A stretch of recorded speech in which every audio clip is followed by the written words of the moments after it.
and I'll let you get. No. But I also think it's really unfair to judge somebody who's running for office for their first time and just presume they've never gone to these communities. I mean, he employs thousands and thousands and thousands of people from all walks of life, from many different countries, from all races, both genders, obviously. And I think that we should take a step back and look at the full measure of the man, the charity work he's done, the donations he's made, the peoples he's helped over time. It's just difficult when somebody doesn't have a political resume to necessarily look at all the speeches they've given, the promises they made. I mean, Van, gentlemen, I think the question is very fair to ask. Since Hillary Clinton has been in public office for decades, and none of us can deny some of these very haunting facts, what is she going to do that's so different? Why should some of these communities have hope? Why shouldn't they just at least listen to Donald Trump's speech tonight and entertain it? And by the way, I assume that everybody has TVs like we do.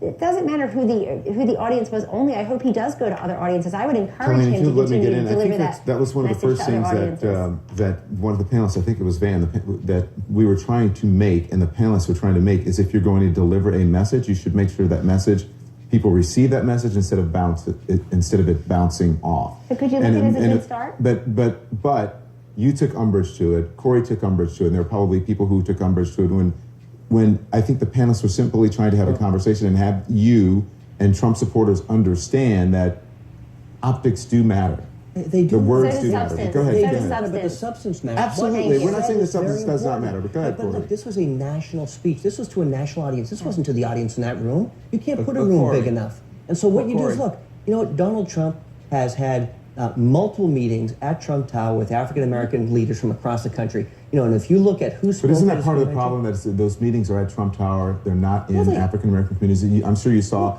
the New York Times stories about him going into Detroit Pastor and Darrell other Scott, areas. Pastor Mark Burns, Bruce Lavelle. Going into Trump Tower. How many times has Hillary Clinton done that and pandered, literally pandered to the African-American community and said, yes, I've got hot sauce in my pocket? Wasn't that a comment that she made? It was egregious. It was egregious. Donald Trump didn't pander to anybody. You know what he did tonight? That's a good question for one of the Democrats. You know what he did tonight? He gave a very specific message. He said, I want to help. I want to show that there is a difference to the Democrats who have taken you for granted, African-American population, and this speech is much broader than that. It's an initial foray to outreach.